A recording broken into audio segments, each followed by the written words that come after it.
What's up, guys, and welcome back to the channel. We are the Idiot's Enemy. Welcome back. If you haven't already, like, share, and subscribe. Let's get right into it.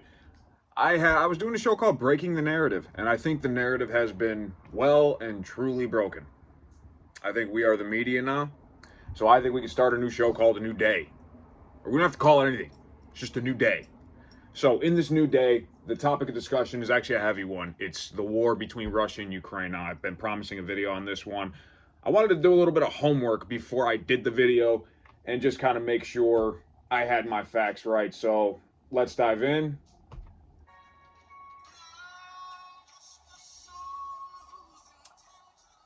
And all we do with God. Now, looking into this here, there's a lot of parallels going on between Putin and Hitler and what's going on with Russia and Ukraine and what's going on, what happened with Hitler in the 30s with granting him land, and then that was essentially what started his invasion into Poland. I mean, if you want to make a really short version of the story. Now, I'm going to go into deeper reasons why the parallels between Hitler and Putin are ridiculous. Not as ridiculous as those between Trump and Hitler, but pretty ridiculous. I mean, there's some pretty big differences between the two people here. And just for some background, I found this very interesting. So, Crimea, which is likely, or Crimea, however it is you say it, that's likely the region that's going to go back to Russia, right? In order to make this peaceful transfer possible.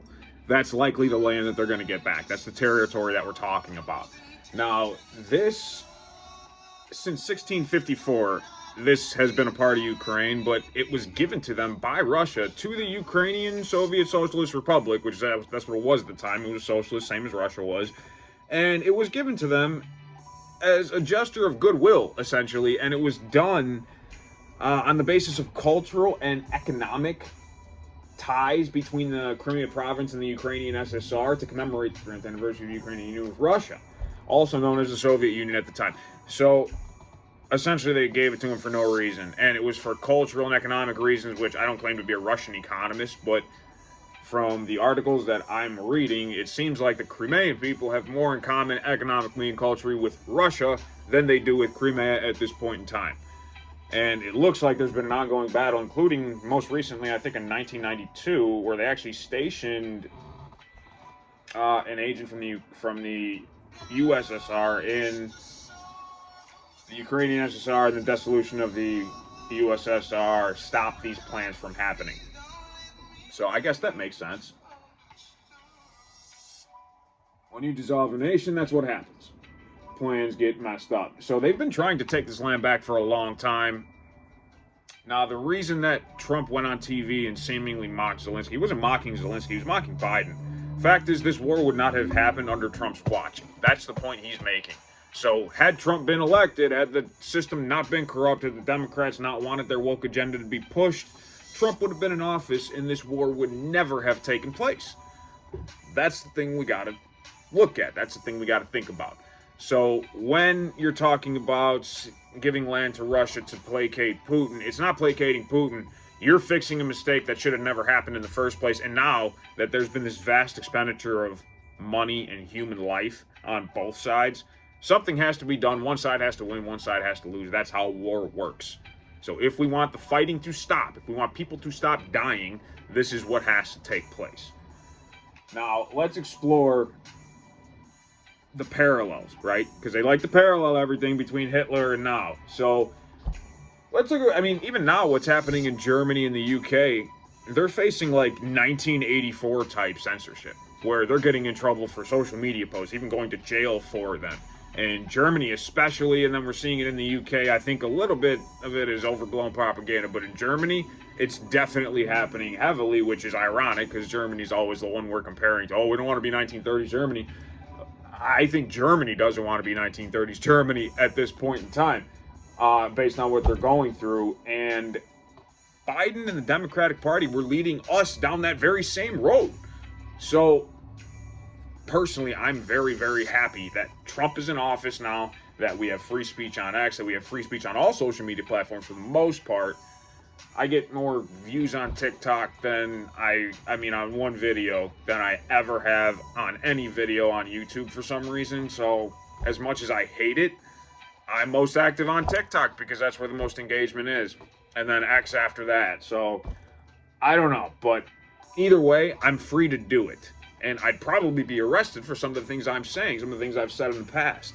And that's not the kind of society we want to live in. That's exactly where the Democratic Party was headed.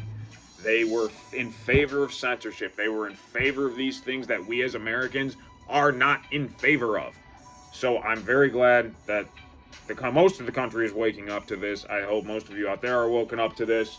So a major parallel that we can discuss here is Neville Chamberlain. Now, Neville Chamberlain was the Prime Minister of the UK before Winston Churchill before World War II. Now, Neville Chamberlain and the rest of Europe, they knew Hitler wouldn't stop. They knew that.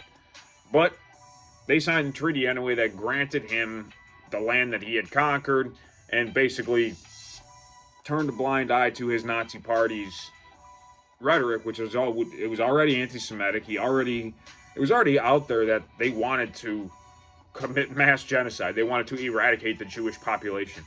And Neville Chamberlain signed the document anyway. And of course, Hitler invaded Poland very shortly thereafter. Now, Neville Chamberlain, what he was trying to do was appease both sides. Now, the parallel here is with Joe Biden appeasing both sides, funding Ukraine in a war they can't win, and then at the same time in the Middle East, funding both sides. We're Israel's ally, yet we're sending, we got all this pro-Palestine movements happening, donation and money going to them. So literally funding both sides of an armed conflict right out in the open for everybody to see. I'm just shocked that nobody else has raised an issue or commented on this. That's a big, how is that not a conflict event? We fund both. We fund both sides of a war. That is the literal definition of war profiteering. We shouldn't be doing it. America does it all the time, but at least we do it under the table. This is right in everybody's face, and nobody seems to care. So that's what's happening. I hope some of you knew that, but if you didn't, that's what's going on. So that's the parallel. If you want to draw a parallel from a World War II era thing that happened and today, well, Joe Biden tried placating two sides. Maybe we don't agree with both completely, but one is obviously inherently evil. Hamas is a terrorist organization. They are inherently evil. It is in their mission statement, if you will, that they want to eradicate the Jewish population, same as the Nazis did. Yeah, we might not agree with Netanyahu and everything that he does, but we are Israel's ally. They are our allies, and our values do align with Jewish values for the most part. So, yes, we should be backing them. Yes, we shouldn't. No, we should not be funding Palestinian efforts in any way. In any way at all. That's how the war ends. So, if you want to draw a parallel, that's the parallel you draw. Biden is the Neville Chamberlain. And here comes Winston Churchill now. Speaking of Winston Churchill, he said, "It took Armageddon to make me prime minister. Now I am determined. That power shall be in no other hands but my own." Can you imagine if Donald Trump said that? The kind of reaction that he would get? But this is what was necessary. This is what was necessary at the time in order to bring about peace, in order for them to win the war. So, frankly, I think Crimea, whatever, is a very small price to pay for the Ukraine to stop this fighting that was essentially caused by the election of Joe Biden. Because Putin felt, I can make whatever move I want because whatever. He's not going to do anything anyway except go on TV and say, you better not, you better not, you better stop. That doesn't work, man. As we're seeing. So Trump can negotiate a deal. That deal is going to include giving Putin some land. The difference here is Putin has never once said that he wants to exterminate a race of people. He has no desire to take over the world and have a third Reich. Has no desire for any of that. Thank God. He's a crazy psycho dictator, but he's over there in Russia. Let him be over there in Russia. Let him run that country. He'll die eventually, and hopefully that country will be, given a new life. But I don't know. I'm not an economist. I'm not a Russian economist. like I said, this is just more about common sense at this point than anything else.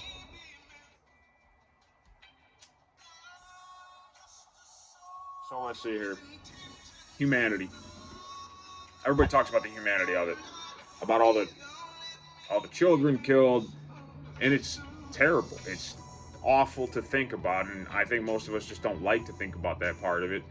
From a humanitarian standpoint, I mean, war shouldn't even exist. So it's very difficult to discuss the humanitarian aspect of a war, but I think there's many questions asked about it both here and in the Middle East. And first of all, supporting a terrorist regime is the underlying problem. You cannot support Hamas. They are a terrorist regime. So if you support Hamas, or if you support the people who support Hamas, that's un-American. That shouldn't be allowed. Now, as long as they're willing to eradicate Jews. Now, the humanity, many of you probably saw that Dunkirk movie. Maybe, I don't know. It was kind of a long movie, and I actually didn't get through it myself. But if you know the story of Dunkirk, essentially what happened is what the film doesn't show is what led up to the situation at Dunkirk and the evacuation of all those soldiers. What led up to it was the fact that 400,000 British invading troops, an invasion force, was backed up onto the French beach, right? Now, backed up and cut off, meaning that they couldn't get supplies to them, they couldn't do anything, essentially. They were completely screwed, and they needed to be rescued, and they were stuck there for quite a long time. But the reason they invaded in the first place was because before Churchill would give the French aid or refuge, he demanded that they scuttle their ships. Sink their ships in the Navy. Now, the French refused to do this because what would happen if essentially Hitler was to take over France, take that last part of the beach, and gain control of the French Navy? He would be able to attack London by sea and by air. Couldn't have that. So it was imminent. He was taking over France. Churchill told the French leader, you have to scuttle your navy. You have to sink all your ships or we can't help you. He sent a force in to back them up anyway, even though they didn't scuttle their ships. But what did Winston Churchill do? He sent the Royal Navy in under the cover of night, and sunk every French ship, an ally. Again, imagine if Trump did something like this. Anyway, he's seen as a hero for it. After that, he went in, and all the experts, we know how much credit we give the experts, all the experts said, you might get 45,000 soldiers out of the 400,000 force that you sent. He wouldn't accept that. So he enlisted the help of civilians. And he knew that his people were bought into this cause. And he knew that his people were bought into getting their men home. So, not the Royal Navy, I mean, mostly civilian craft and pleasure craft, went over the channel, over the English Channel, and they rescued 338,000 of those soldiers. The fighting force returned, and this was before America was even involved in World War II, so it's not really taught in American classrooms, which is unfortunate because it's a really good story. And that resolve of the British people is what got America involved. I mean, that story in particular wasn't. America still didn't get involved after that. There were many people in America that after World War I just did not, very isolationist kind of mentality. They did not want to be involved in any sort of war whatsoever because of the horrors of World War I. I mean, obviously that makes sense. We had the Atlantic Ocean separating us. Europe got itself into World War I. We went over there. We helped them. We essentially saved them. Then the mentality was, well, you just got yourself into this thing again. So, sorry, we're not going to save you twice. And I can't blame the citizens at the time for feeling that way. They didn't really understand what was happening overseas. The British propaganda machine was very, very good. So what happened, London was bombed for 57 days straight. 57 straight days of bombings. It completely destroyed the city. And very smartly, Churchill allowed radio broadcasts and made sure radio broadcasts went out to America so that the American people could just turn on their radios and they could hear these Londoners, I mean, all night, constantly barraged by German bombs, by Nazi bombs. And then they wake up in the morning and there would be street and foot traffic and businesses operated, shops operated with no front windows and no doors. And they kept going. They kept going. They did not let them break their spirit. The Nazis could not break the British, and it was very, very inspiring and impressive to FDR, who could see what was going on. He was the president. He knew what was going on, but those radio broadcasts allowed the people to see what was going on. And FDR couldn't even think about getting involved in the war until the people wanted it. Do you see the importance and power of free speech and of being able to report what's actually happening from the ground, not having to be credentialed, not having to be whatever? These were just amateur radio broadcasters who were like, here I am in London, sitting in the tube, and I'm broadcasting live, and these bombs are going off over my head, and this, that, and the third. And you had somebody like me sitting in my room could, with an AM radio, could tune in and listen to that. And that got people on board. That got people to feel empathy. Here are people that look like me. They talk like me. They speak the same language. They share the same values. And they are being slaughtered by this other group that does not share the same values. That believes in, this Aryan superiority. And that believes in genocide. And that believes in all these things that we don't believe in. That will take over the world. Like, completely engulf the world in evil and tyranny.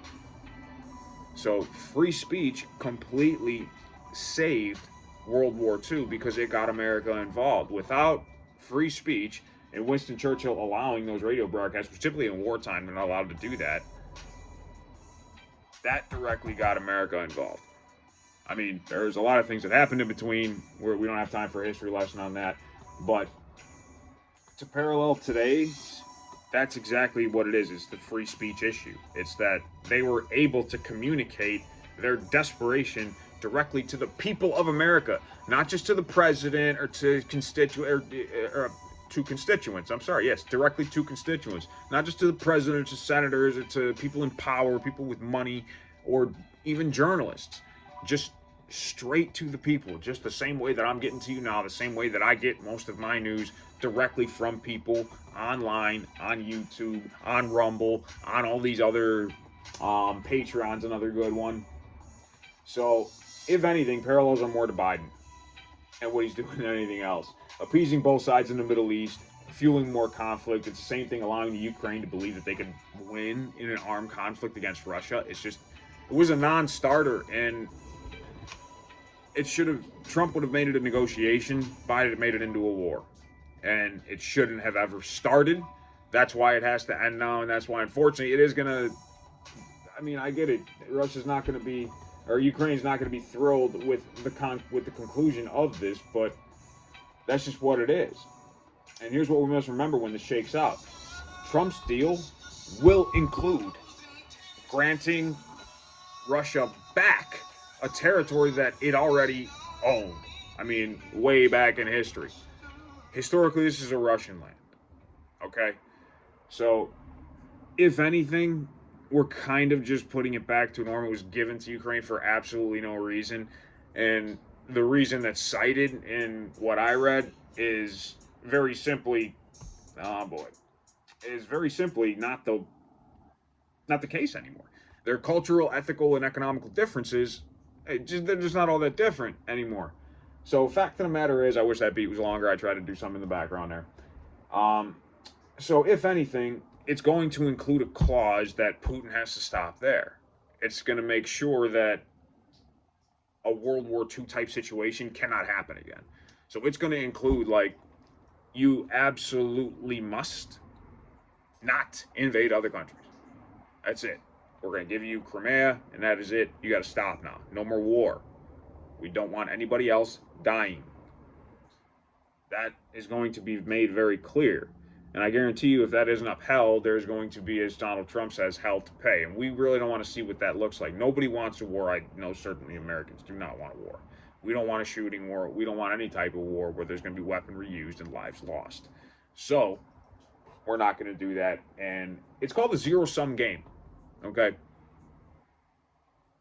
Neither side walks away happy. But they get just enough to walk away. And that's what Donald Trump is good at. Those types of deals. Where it's like, nobody's going to be happy about this.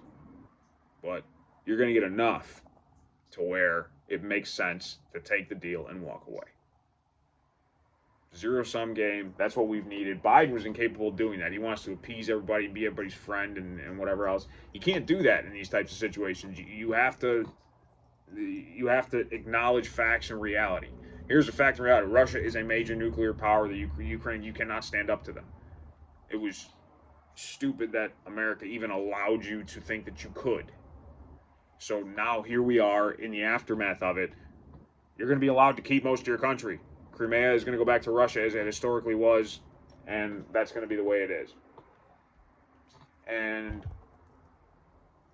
I will say this. When it comes to anything, really, people buy off on a person long before they buy off on a cause. And that's definitely the case with Donald Trump. Now, with Donald Trump, it's the only time I've ever seen it work the opposite way, where people are so opposed to him that even the thought of speaking his name is just blasphemy. They can't do it. They can't talk about Donald Trump. Even with the idea of tax refunds, even with the idea of closing the border, even with all the things that are happening right before our eyes. These are not like platitudes. These aren't just talking points or things he said. He's doing these things. He's done these things, and he's going to continue to do them. And when they say he received a mandate from the American people, he did. We gave him a mandate to do these things, and he's doing them. So it's strange. In this case, historically, people are going to, I think, buy into the cause before they buy into the person. I mean, I know some people personally that are going to have to be shown receipts. Like, here's what he did: A, B, C, D, E, F, G. And he did all this despite what you think about his character or whatever else, in order for them to understand, like, okay, he's doing a good job. What those of you who don't like Donald Trump need to understand is you don't have to like him. You don't have to like Donald Trump to be a part of making America great again and putting America first and making sure that this country is a country that you want to live in and want to raise your kids in. Because if you look at everything that Donald Trump is doing, that's what he's building. That's what he's trying to build. That's what Elon Musk is doing. That's what he's trying to build. If you look at their actions, I mean, you can look at their words all you want and dissect this, that, and the third, and, you know, weird salutes and all that kind of stuff, but where does that get you at the end of the day? After all that hyper analysis, what do you end up with? Nothing. No enlightenment, no education. Just look at what's being done. Actions speak much louder than words, and understand that most of the American people did vote for this. We voted for these people, these illegal immigrants, to be out of our country. We voted for men to be out of women's sports. We voted for common sense. And if you didn't, I'm sorry. I'm sorry that you don't like common sense. I'm sorry that you want a world that doesn't make sense to most people. But I don't, and most Americans don't. So the sooner that's understood, because that's not an opinion, that's just a fact, and that's where the country is headed. The sooner you understand that, the easier it's going to be for us to work together to make it a great country. But until it's understood, I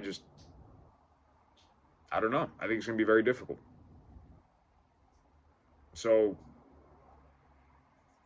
don't jump on bandwagons. Form your own opinions.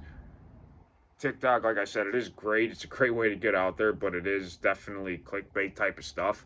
I mean, this is a 23-minute video. If you made it all the way here, congratulations. You have a great attention span. Most people cannot make it through a full video, which is why I'm more popular on TikTok than on any other platform, because I have to condense my points into little, 2-minute videos. It's ridiculous. So I appreciate you making it this far. If you did, I believe in making America great again. I hope God blesses each and every one of you, and I will see you next time on, I don't know, I haven't named this show. I don't think we're going to name it. I'll just see you next time.